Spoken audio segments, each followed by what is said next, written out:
ক্লাসের সবচেয়ে সুন্দরী মেয়েটা যখন একটা সাধারণ ছেলেকে নিজের জীবনে সবচেয়ে গুরুত্বপূর্ণ মানুষ বানিয়ে ফেলে, তখন সে ছেলেটার জীবন কতটা বদলে যেতে পারে। মাকি ভেবেছিল উমির সঙ্গে তার সম্পর্ক শুধু কিছু মুহূর্তের মধ্যে সীমিত থাকবে, কিন্তু সে জানতো না সামনে অপেক্ষা করছে এমন কিছু মুহূর্ত যা তার পুরো জীবনকে বদলে দেবে। আজকের গল্পে আমরা দেখতে পাবো মাকি প্রথমবার উমির পরিবারের সঙ্গে দেখা করতে যায়, যেখানে থাকবে ফ্যামিলি ডিনার, লজ্জাজনক কিছু মুহূর্ত, ভালোবাসার অনুভূতি আর মাকে লুকিয়ে রাখা পুরনো কষ্টের এক নতুন অধ্যায়। আর উমির পরিবার কি মাকিকে সত্যি নিজের পরিবারের একজন হিসেবে গ্রহণ করবে? তো চলুন শুরু করা যাক আজকের রোমান্টিক গল্পটাকে। এপিসোডের শুরুতেই ইউ বলে, অবশেষে সেদিনটা চলে এসেছে যেদিন তুমি উমির পরিবারের সঙ্গে দেখা করতে যাবে। তোমার ক্ষতির জন্য আমি দুঃখিত। মাকি মনে মনে ভাবে, উমির বাবা কি এতটাই ভয়ঙ্কর? এই কথা শুনে মাকি একটু ভয় পেয়ে যায়। সে ভাবতে থাকে মানুষটা কেমন হবে। উমি বলে, আমার বাবা এমন নয়, তোমার আসল ভয় তো রিকুর জন্য, তাই না? তুমি আমার বড় ভাইকে ভয় পাও। ইউ বলে, তোমার বড় ভাই? আমার তো মনেও নেই আমি কখন তাকে ভয় পেয়েছি। সে এমন কিছু করেনি। মাকি মনে মনে ভাবে, আমি বিশ্বাসই করতে পারছি না যে মেয়েটা সবার সঙ্গে এত সহজে মিশে যায় সে তার ভাইয়ের ব্যাপারে এত শান্ত কেন। উমির বড় ভাই আসলে কেমন মানুষ তার সম্পর্কে জানার কৌতূহল আরো বেড়ে যায়। সে কি সত্যি এতটা ভয়ঙ্কর? তাই কি বলে, তুমি অনেক ভাগ্যবান মাকি। এই সপ্তাহে তুমি ফ্যামিলি ডিনারে যাচ্ছ, আর পরের সপ্তাহে তুমি ক্রিসমাস পার্টি। তো মাকি বলে, কিন্তু আমি তো ক্রিসমাস পার্টির জন্য রেজিস্ট্রেশন করিনি, তাই আমি সেখানে যাব না, আমার নামও নেই। সাইকি বলে, চলো আমার বোনের সঙ্গে গিয়ে কথা বলে দেখি, হয়তো কোনো একটা উপায় বের হবে। তারপর সাইকি মাকিকে নিয়ে যায়। সাইকি মাকিকে স্টুডেন্ট কাউন্সিল প্রেসিডেন্টের কাছে নিয়ে যায়। সে তার কাছে মাকির নাম যোগ করার অনুরোধ করে, কিন্তু সহজ অনুমতি পাওয়া যায় না। প্রেসিডেন্ট বলেন, এটা সম্ভব নয়, তবে একজন সদস্য আসতে পারবে না, তাই আমি মাকিকে অনুমতি দিতে পারি, কিন্তু স্টাফ হিসেবে সে কোনো অ্যাক্টিভিটিতে অংশগ্রহণ করতে পারবে না, শুধু ব্রেক টাইমে খাবার খেতে পারবে। এতেই সবাই খুশি হয়ে যায়। এরপরের দৃশ্যে দেখা যায় মাকি উমিদের বাড়িতে ডিনারে যাওয়ার জন্য প্রস্তুত হচ্ছে। তার মা উমির মায়ের সঙ্গে ফোনে কথা বলছেন। মাকির মা বলে, মাকিকে ডিনারে আমন্ত্রণ জানানোর জন্য ধন্যবাদ, তোমাদের অনেক কৃতজ্ঞতা, ওর জন্য এটা অনেক একটা ভালো অভিজ্ঞতা হবে। এদিকে মাকি জানতে পারে তার বাবা তার মাকে অনেক কথা শুনিয়েছেন, কারণ তিনি বুঝতে পেরেছেন কাজের ব্যস্ততার কারণে মাকির ওপর অনেক চাপ পড়ছে। মাকি বলে, কিন্তু বাবার কি এই কথা বলার অধিকার আছে? আমরা কি নিজের জীবন নিজের মতো বাঁচতে পারবো না? আপনি কাজ না করলে কি সব শেষ হয়ে যাবে? মাকির মা বলে, আসলে কাজ করার দরকার নেই, তোমার বাবা এত টাকা পাঠান যে কাজ না করলেও আমাদের জীবন চালাতে পারি। মাকি বলে, তাহলে তাহলে তুমি কাজ কেন করছো? মাকির মা বলে, কারণ এটা আমার আত্মসম্মানের ব্যাপার। আমি প্রমাণ করতে চেয়েছিলাম আমি তার টাকার সাহায্য ছাড়া সব সামলাতে পারি, আর কাজের ব্যস্ততায় আমাকে অন্য কষ্টগুলো ভুলিয়ে রাখতে সাহায্য করেছে। আমাকে ক্ষমা করো, আমরা নিজেদের স্বার্থের জন্য তোমাকে অনেক কিছু সহ্য করতে বাধ্য করেছি। মাকির মা বলে, কিন্তু এখন সব বদলে গেছে, আমরা হয়তো আগের মতো আবারও পরিবার হতে পারবো না, তবু আমি সবসময় তোমার পাশে থাকবো। তুমি একা হও বা তোমার পাশে কেউ থাকুক, আমি সবসময় তোমার সঙ্গে থাকবো। এই বিষয়গুলো নিয়ে পরে কথা বলবো, এখন তোমার যাওয়া উচিত। উমির পরিবারে তোমার জন্য অপেক্ষা করছে, ভালো সময় কাটিয়ে এসো। এরপর মাকি উমিদের বাড়িতে বসে যায়। সেখানে গিয়ে প্রথমে উমির মায়ের সঙ্গে দেখা হয়। সে তার মায়ের পাঠানো উপহারটি তাদের দেয়। মাকি ভীষণ নার্ভাস হয়ে যায়, কারণ এটাই প্রথমবার সে উমির পরিবারের সঙ্গে এত কাছ থেকে দেখা করছে। তার মনে নানা চিন্তা করতে শুরু করে। উমি বলে,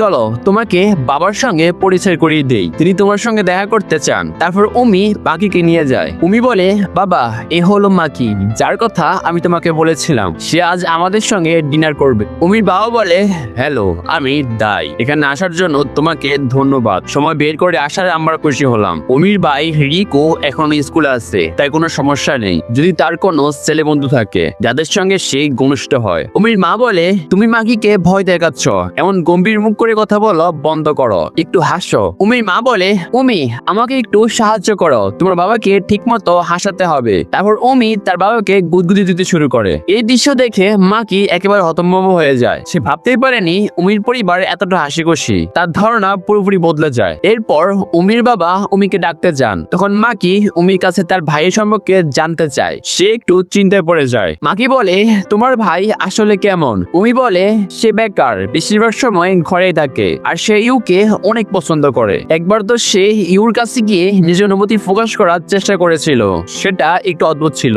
মাকি মনে মনে ভাবে, আচ্ছা এখন বুঝতে পেরেছি ইউ কেন তাকে এড়িয়ে চলতে চায়, কারণ ব্যাপারটা সত্যি অস্বস্তিকর। এরপর সবাই একসঙ্গে ডিনারে বসে। উমির মা মাকি পাশে বসে পড়ে আর আবারও মমিকে নিয়ে মজা করতে শুরু করে। উমির মা বলে, তুমি চাইলে উমিকে নিজের হাতে খাইয়েও দিতে পারো, এতে তো কোনো সমস্যা নেই। উমি বলে, না না, আমি এটা করব না। ডিনারের পর উমি মাকিকে গেম খেলার কথা বলে, কিন্তু তার রুমে খেলতে হলে একজনকে বাইরে যেতে হবে। তাই সে তার বাইকে বলে, ভাই তুমি একটু বাইরে চলে যাও, আমাদের গেম খেলতে হবে, কিছু সময়ের জন্য বাহিরে যাও। রিকু বলে, আমি বাহিরে গিয়ে কি করব?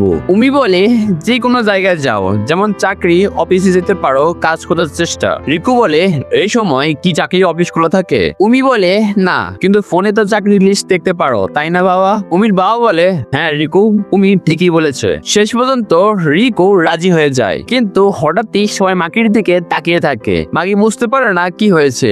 মাকি বলে, কি হয়েছে, তোমরা সবাই আমার দিকে এমনি তাকিয়ে আছো কেন? এই কথা বলার পর মাকির চোখ দিয়ে অশ্রু পড়তে শুরু করে, কারণ তার পুরনো স্মৃতি আবারও মনে পড়ে যায়। এরপর অতীতের একটি দৃশ্য দেখানো হয়, যেখানে ছোট মাকি তার মায়ের সঙ্গে ডিনারের সময় বসে আছে। সেই সময় তাদের পরিবার অনেক সুখী ছিল। ছোট মাকি বলে, মা আজ ডিনারে কি আছে আমাকে বলো না, আমি অনুমান করি। মাকির মা বলে, ঠিক আছে তাহলে অনুমান করো, দেখি তুমি ঠিক বলতে পারো কিনা। ছোট মাকি বলে, হয়তো বার্গার। মাকির মা বলে, একদম ঠিক বলেছো, তোমার জন্য একটা পুরস্কার আছে, এই নাও এটা গাজর। কিন্তু মাকি গাজর খেতে চায় না। ঠিক তখনই তার বাবা সেখানে চলে আসে। মাকির মা বলে, মাকি এই গাজরটা খাচ্ছে না, আমি অনেক চেষ্টা করেছি। মাকির বাবা বলে, মাকি এটা ভালো অভ্যাস নয়, তুমি এটা খেয়ে নাও। ছোট মাকি বলে, ঠিক আছে আমি খেয়ে নেব। মাকির বাবা বলে, ভালো ছেলে। এরপর তারা তিনজন মিলে একসঙ্গে ডিনার করে। মাকির জন্য সে মুহূর্তগুলো ছিল খুব বিশেষ। মাকি চাইতো এই সময়গুলো যেন কখনোই শেষ না হয়। মাকি মনে মনে ভাবে, আমি চাইতাম এমন মুহূর্ত সবসময় থাকুক, কিন্তু মিডল স্কুলে শুরু হওয়ার থেকে সবকিছু বদলে যেতে শুরু করেছে। আমাদের একসঙ্গে ডিনার করা বন্ধ হয়ে যায়। বাবা কাজের কারণে দেরিতে বাড়িতে ফিরতেন, তাই আমাদের তাকে ছাড়াই খেতে হতো। আর ধীরে ধীরে মা চুপচাপ হয়ে যেতে লাগলো, কিন্তু মনে হতো আমাদের মাঝে একটা অদৃশ্য দেয়াল তৈরি হয়ে গিয়েছে। এরপর মাকি বাবা মায়ের সঙ্গে ডিভোর্স হয়ে যায়, আর মাকি একাই ডিনার করতে শুরু করে। তার চারপাশে ধীরে ধীরে ফাঁকা হয়ে যায়। মাকি বলে, আমি দুঃখিত, তোমাদের সবাইকে এসব শুনতে হলো, আমি একটু বাইরে গিয়ে তাজা বাতাস খেয়ে আসছি। এই কথা বলে মাকি দ্রুত বাইরে চলে যায়। ঠিক তখনই উমি তার পেছনে আসে। উমি বলে, তুমি সত্যি একটা বোকা, এভাবে একা একা চলে আসলে কেন, আমাকে না জানিয়ে পালিয়ে এলে? মাকি বলে, তুমি যাও, আমি একটু পরেই ফিরে আসবো, তুমি চিন্তা করো না। মাকি আবার চলে যেতে চাইলে উমি তার পেছনে দৌড়ে যায় এবং তাকে ধরে ফেলে। উমি বলে, এখানে আসো, একবার আমার কাছে আসো, সবকিছু একা সহ্য করার দরকার নেই। উমি মাকিকে জড়িয়ে ধরে। মাকি অবাক হয়ে যায়, তার চোখে আবারও পানি চলে আসে। মাকি বলে, আমার খুব লজ্জা লাগছে, আমি একটা বাচ্চাদের মতো আচরণ করছি, আমি নিজেকে সামলাতে পারিনি। উমি বলে, শান্ত হও, এখানে তোমাকে নিয়ে হাসার মতো কেউ নেই, তাই এসব নিয়ে চিন্তা করা বন্ধ করো। মাকি বলে, ধন্যবাদ উমি, তুমি সবসময় আমার পাশে থেকো, আমি সত্যি তোমার কাছে কৃতজ্ঞ। মাকির কষ্ট বুঝতে পেরে উমি তাকে নিজের কাছে টেনে নেয়। সে মাকিকে নিজের কোলে শুইয়ে দেয়, যাতে সে একটু শান্ত হয়। উমি বলে, এসব নিয়ে এখন আর ভেবো না, সবকিছু পরে ভেবে দেখবো, এই মুহূর্তে শুধু একটু ঘুমাও। মাকি বলে, ঠিক আছে, গুড নাইট উমি, তোমাকে অনেক অনেক ধন্যবাদ। উমি বলে, গুড নাইট মাকি, আর একটা কথা সবসময় মনে রেখো, আমি তোমাকে ভালোবাসি। পরের দিন সকালে মাকি ঘুম ভেঙে যায়। চোখ খুলে সে দেখে উমি এখনো তার সামনে আসে। মাকি অবাক হয়ে যায়। মাকি বলে, তুমি তো আগে উঠে গিয়েছিলে, তাহলে আবার আমার পাশে শুয়েছিলে কেন? উমি বলে, আমি শুধু 1 ঘন্টা আগে উঠেছিলাম, কিন্তু তোমার মুখের দিকে তাকিয়ে সময় কখন চলে গেল বুঝতেই পারিনি। মাকি অবাক হয়ে উমির দিকে তাকিয়ে থাকে, তার চোখে কৃতজ্ঞতা আর ভালোবাসা দেখা যাচ্ছিল। উমিও চুপচাপ তার দিকে তাকিয়ে থাকে। উমি তার চোখ বন্ধ করে নেয়। মাকি ধীরে ধীরে তার কাছে গিয়ে আসে। সে উমিকে কিস করতে যাবে, ঠিক সেই মুহূর্তে উমির মা বলে, উমি তোমরা এখানে কি করছো? উমি বলে, আপনি দরজা নক করলেন না কেন?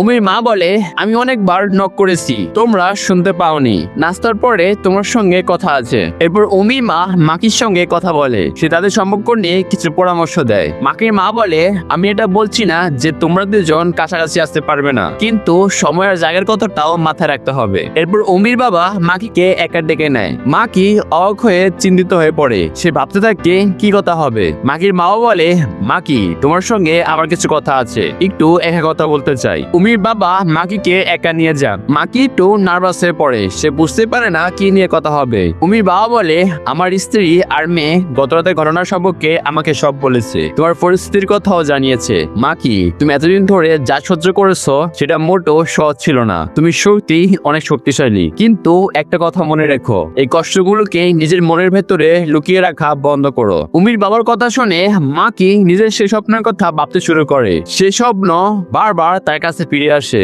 সে বুঝতে চেষ্টা করে কেন এমন হয়। মাকি মনে মনে ভাবে, হয়তো সে স্বপ্নটা বারবার আসে কারণ আমি আমার বাবা মাকে কিছু বলতে চেয়েছিলাম, যে কথাগুলো আমি কখনোই বলতে পারিনি। যদি আমি অনুরোধ করি তাহলে কখনো আমাদের বাবা মায়ের সম্পর্ক ঠিক হবে না। উমির বাবা বলে, কিন্তু মাকি, তুমি যদি একটু কাঁদো বা নিজের কষ্ট প্রকাশ করো তাহলে তোমার মনটা একটু হালকা হবে। এরপর মাকি বাড়িতে ফিরে আসে, সে দেখে টেবিলের উপরে একটা অ্যালবাম রাখা ছিল। তার মা সে অ্যালবাম দেখছিলেন। মাকি মনে মনে ভাবে, উমির বাবা ঠিকই বলেছেন, আমার যা অনুভব হয় সেটা আমাকে মেনে নিতে হবে। মাকি তখন সিদ্ধান্ত নেয় সে আর নিজের কষ্ট থেকে পালাবে না, সে নিজের জীবনে একটা নতুন পরিবর্তন আনবে। মাকি বলে, আমি সিদ্ধান্ত নিয়ে ফেলেছি, ক্রিসমাসের দিনটা প্রায় চলে এসেছে, আমার বাবা মায়ের দিবসের 1 বছর পূর্ণ হবে। আমি সেই দিনটাকে আমার জীবনে একটা নতুন মোড় বানাবো। এই দিনের পর থেকে সবকিছু বদলে যাবে, আমি নতুন ভাবে নিজের জীবন শুরু করব, আর অতীতের কষ্ট আমাকে আটকে রাখতে পারবে না। এই সিদ্ধান্তের মধ্যে দিয়ে এই পর্বটি এখানে শেষ হয়ে যায়। মাকির জীবনে